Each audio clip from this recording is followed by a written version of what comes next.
আমরা তারা সোয়াবের গুরুত্ব বুঝছে না। সোয়াব যে কি জিনিস, এটা যে কি নিয়ামত, এটা আমরা তারা বুঝছে না। লাইয়া এই বুঝমতো চলতে আছে, সোয়াব হোক না হইলে গোনাও, এই ব্যাপারে আমাদের কোনো চিন্তা নাই। মুসলমান মন দিয়ে শোনো, আল্লাহ যখন বললেন কুলু লা ইলাহা ইল্লাল্লাহ, তোমরা সবাই পড়ো লা ইলাহা ইল্লাল্লাহ মুহাম্মাদুর রাসূলুল্লাহ, কলমা পড়ে নিল, ইমানদার হয়ে গেল। ও বন্ধু, এবার তোমার উপরে 4টা কাজ আল্লাহ প্রথমত ফরজ করে দিয়েছেন ঈমান আনার পরে। 1 নাম্বার ফরজ হইল 5 ওয়াক্ত নামাজ আদায় করা, ঠিক কিনা? আপনি জোহরের আজান দিছে, এই টাইমে আপনি ইসলাম গ্রহণ করছেন, লা ইলাহা ইল্লাল্লাহ মুহাম্মাদুর রাসূলুল্লাহ সাল্লাল্লাহু আলাইহি ইল্লাল্লাহু ওয়াহদাহু লা শারীকা লাহ, এমনি এই তো কলমা পড়া আপনি মুসলমান হইছেন। 1 নাম্বার কাজ কি? না, আমরা 1 নাম্বার কাজ হইল আজ্জা সান্দিনা মাহফিল কহনো, হ্যাঁ না মাহফিলের সামনে গিয়ে হুজুরের কাছে কোন নতুন মুসলমান যে যা পারেন দিয়েন। এইটা হইল আমরা 1 নম্বর কাজ। মুসলমান হইছে, এখন সান্দিনা মাহফিল কখনো আছে, নাগাইশুন হুজুরের মাহফিলও মানুষ বেশি আইব, কারায় ফার্ম দিছে তারে, তুই হ্যাঁ ন যাইয়া হ্যাঁ তে অটো রিক্সা লইয়া আপ ডাউন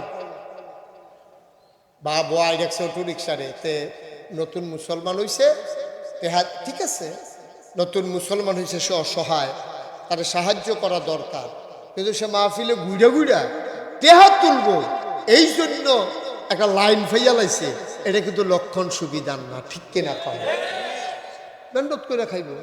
মুসলমান হইছে, এমনও বাংলাদেশে মুসলমান আছে, একজন নতুন আচ্ছা আমার কাছে আইয়ে করলো যে হুজুর আমি নতুন মুসলমান হয়েছি, কিতা করতাম, আমিও তো তারে কাজে লাগাই দিতে পারি, আমার বিরাট কমপ্লেক্স আছে, কাজ আছে, সে ওখানে কাজ করবে, খাবে, বউ বাচ্চা নিয়ে থাকবে, এরকম ব্যবস্থা আমার কাছেই আছে।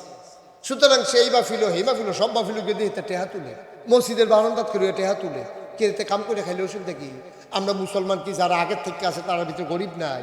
তো হাতে দিকে টেহা তুলে, নতুন মুসলমান একটা সেন্সিটিভ বিষয়, এটা গিয়া মানুষের ভিতরেও লাগে, তো একটা টেহা তুলতে আছে, এটার জন্য তো ইসলাম না ভাই, ইসলাম তো এটার জন্য না।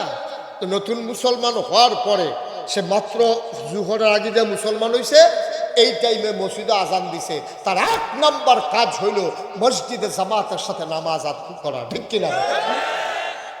1 নাম্বার কাজ। তুমি নতুন মুসলমান, অথবা মনে করো আমরা এখন যারা আছি, আমরা নাম কাও আসতে মুসলমান, আমরা কিন্তু বুজ্জা শূন্য মুসলমান হই নাই, আমরা মুসলমান হইছি, আমরা মুসলমান কেউ হই নাই, আমরা ধারাবাহিকভাবে মুসলমান গতানুগতিক হয়ে গেছি, ঠিক কিনা? আমাদের কারো মুসলমান হওয়া লাগে না, একজন আমরা মুসলমান হওয়া লাগে না, আব্বা মুসলমান, আম্মা মুসলমান, এই বেটার ঘরে এই বেটির ঘরে বাচ্চা ছিল, ওই বেটার মুসলমানে, এটার লেগে কোনো আলগা করে কিচ্ছু করণ লাগে না। কিন্তু একটা হিন্দুত্বে যখন মুসলমান হয়, একটা ইহুদিত্বে যখন মুসলমান হয়, একটা খ্রিস্টান থেকে যখন মুসলমান হয়, হেতে টের পায় যে ইসলাম কত কঠিন জিনিস, ঠিক কিনা?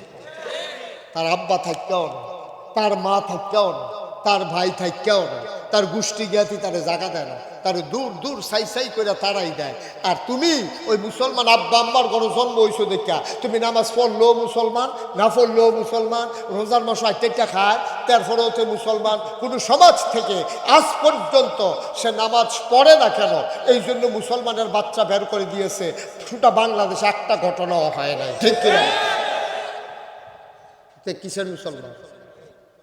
আল্লাহর নবী কয় মান তারাকা সালাতা মুতাআম্মিদান ফাকাদ কাফারা, যে ব্যক্তি ইচ্ছাকৃতভাবে একটা ওয়াক্ত নামাজ ছেড়ে দেয়, মান তারাকা সালাতা মুতাআম্মিদান ফাকাদ কাফারা, যে ইচ্ছাকৃত নামাজ ছেড়ে দেয় সে সাথে সাথে কাফের হয়ে যায়, ঠিক কিনা? এটা মুশতাক ফৈজির কথা না, এটা আল্লাহর নবী ১৫০০ বছর আগে বলে গেছে। ১৫০০ বছর আগে আল্লাহর নবী বলে গেছেন ইচ্ছাকৃত নামাজ ছেড়ে দিলে মানুষটা কাফের। এই প্যান্ডেলে যারা আছো, আমার কলিজার টুকরা যুবক, আমার মুরব্বী বাবারা, আমার ভাইরা, আমি তোমাদের শত্রু না, আমি তোমরার কাছের মানুষ। এমনি বুঝাইয়া বুঝাইয়া কই না, ফাইতা না, মায়া লইয়া কই, হিংসা কইরা কই না। তুমি জান্নাতে গেলে আমার লাভ, জাহান্নামে গেলে আমার কোনো লাভ নাই, ঠিক কিনা? তুমি জান্নাতে গেলে আমার লাভ আছে, তুমি জান্নাতে গেলে আমার লাভ আছে। তুমি যদি জান্নাতে যাও আর আল্লাহ না করুক, আল্লাহ না করুক, কোনো কারণে মুশতাক হয়ে যদি আটকে যায়, তুমি কইবে আল্লাহ এই হুজুরের ওয়াজ শুনে আমি নামাজি ইসলাম, হুজুরে কো বলে হুজুরে তো ধরা হয়ে লেছে, তো আল্লাহ আমি হুজুর হালাই আমি জান্নাতে থাকতাম না। জান্নাতি বান্দায় যে আবদার করবো আল্লাহ এটা লগর সুবহানাল্লাহ কয় না রে, আল্লাহ কইব আমার জান্নাতি বান্দায় আবদার করছে কবুল করলাম। তখন এই উসিলায় 100 লোক যদি আমার কথার কারণে নামাজি হয়, 100 লোক যদি আমার ওয়াজের কারণে জান্নাতি হয়, কারো না কারো নজরে যদি মনে যদি আসে আমার কথা, তখন সেই বিপদের দিনে আমি যদি কোনো কারণে আল্লাহ না করুক আটকা পড়ে যায়, তাইলে ওই মানুষটার কারণেও হইল আল্লাহ হয়তো আমারে পার করে নেবে। সুবহানাল্লাহ বলবেন। আপনার জান্নাতে গেলে আমার কোনো হিংসা নাই তো, আমার কোনো লস নাই তো, জান্নাতে জাগার অভাব নাই তো।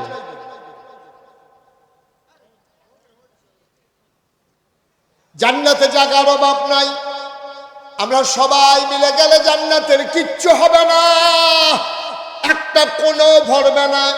আপনি জান্নাত কেমন করে লাস্ট ওয়ান, সর্বশেষ যেই মানুষটা জান্নাতে যাবে, এরপরে আর কেউ জান্নাতে যাবে না, সেই মানুষটাও জান্নাতে যখন পড়বে, আস্তে করে উঠে দাঁড়াবে, ডাইনে তাকাবে, বামে তাকাবে, সামনে তাকাবে, পেছনে তাকাবে, ওরাটা জান্নাতে তাকাইয়া দেখবে চতুর্দিকে একটা মানুষও নাই। বলেন সুবহানাল্লাহ। এটা কি প্রথম যাবেটা যাব না সবার শেষে? কথা কটা এবারটা কইতো না।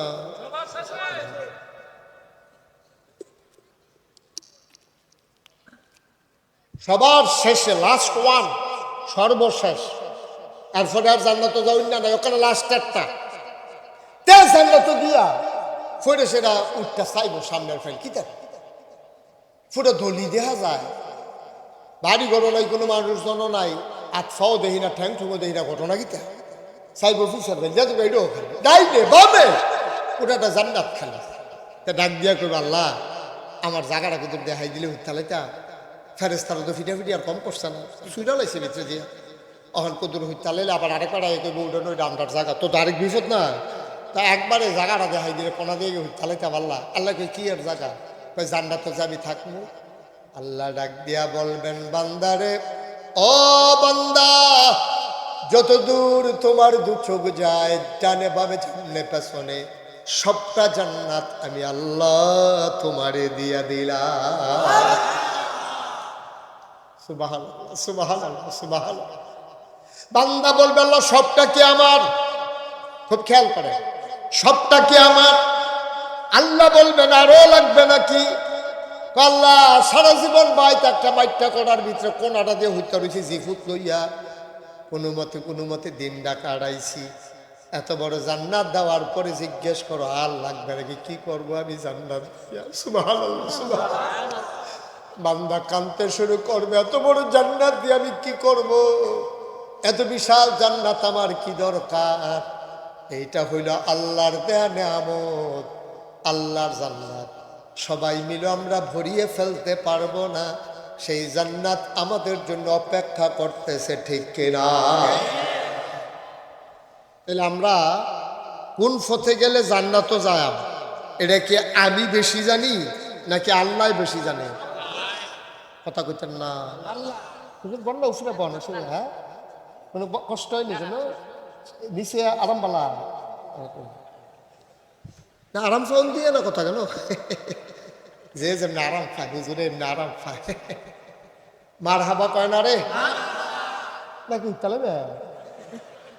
আচ্ছা বাইক দিয়ে হতো, বাইক দিয়ে হতো না, জায়গা ছিল লিখা কুস্তাম আর কি। আচ্ছা মার্শাল্লাহ, মার হাবা কর না কেন? জোরে কর না কেন? আমরা আজকে বুদ্ধি কইরা সবাই মিলে জান্নাতে যাবো ইনশাআল্লাহ। রাজি নিও সবাই? আমি যেন কন না লাগে, জুড়ে কন জুড়ে কন, এই কথা আমি হাইয়া কইতাম পারতাম না, এটা আমার কাছে খারাপ লাগে। আপনারা যার যার বুঝবো তো যে হলো যেটা কন লইয়া ফেলবেন আপনার। আচ্ছা আমরা শুরু করি, হ্যাঁ? আচ্ছা সাই ফাড়ি নিয়ে আমরা চাই সুবহানাল্লাহ। আমি আসতে কম না জুড়ে কম, এটা তো দরকার নাই আপনার, আপনি জুড়ে করবেন, এটা সাব্যস্ত হয়েছে। হন সুবহানাল্লাহ, বলেন আলহামদুলিল্লাহ, আল্লাহু আকবার, মাশাআল্লাহ। এটা আওয়াজ এরকম থাকবে, হ্যাঁ? এটা নিয়ে তো বইতে পারছে না। আচ্ছা কি হল বাক্য কষ্ট করে খেলো, তুমি যেমন গাছটাকে খেলতে আসো, আসিল তো কই নিছ, কিতা করছো তুমি? এটা তোমার জাতের বল লইতে পারে গাছটা,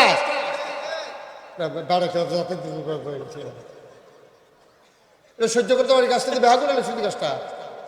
আচ্ছা তাও শাস্তে বুঝছে না, আমিন বলো, জোরে বলো। হ্যাঁ মাশাআল্লাহ।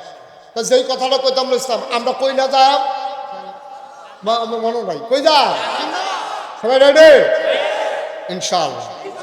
আমরা জাহান্নামে যাইতাম পারতাম না, সহ্য করতাম পারতাম না, হুদুদ দিতাম, কারেন্ট গেছে, কাপড়ে মুম ধরাইতে গেছে, গলা মুম ডাকা ফোটা ফুটো বুঝো, ঠিক নিও তো এই জায়গার মধ্যে জাহান্নামের কোনো থাম কেমন, আমরা পারতাম না, যেটা হুদুদ আল্লাহ হারে দিয়ে আনলাম তারে, ঠিক নিও। আল্লাহ আমি কি দিতাম চা, তোর খাচ্ছ খারাপ অসুখের দল একটা কথা হলো, মনটা যা ধরে তা করস, ভগিল্লি বাড়ির লিখে বিস্কুট দিছে, এই বিস্কুট তোরা খাইয়া বইয়া বসে, তোরারে জান্নাত তো দিত কেমনে, তোরারে নাদানের দল, ঠিক নি রে? রাস্তার গন্ধ খাইছে, ব্রিজের রড খাইছে, উদ্বোধনের আগে প্রাইমারি স্কুল দুপুরে লইয়া পড়ছে, এটি তো কইয়ে না যায় করে হগিন্দি বাড়ির লেগে বিস্কুট হয়েছিল, হ্যাঁ দিবে খাইয়া বইয়া।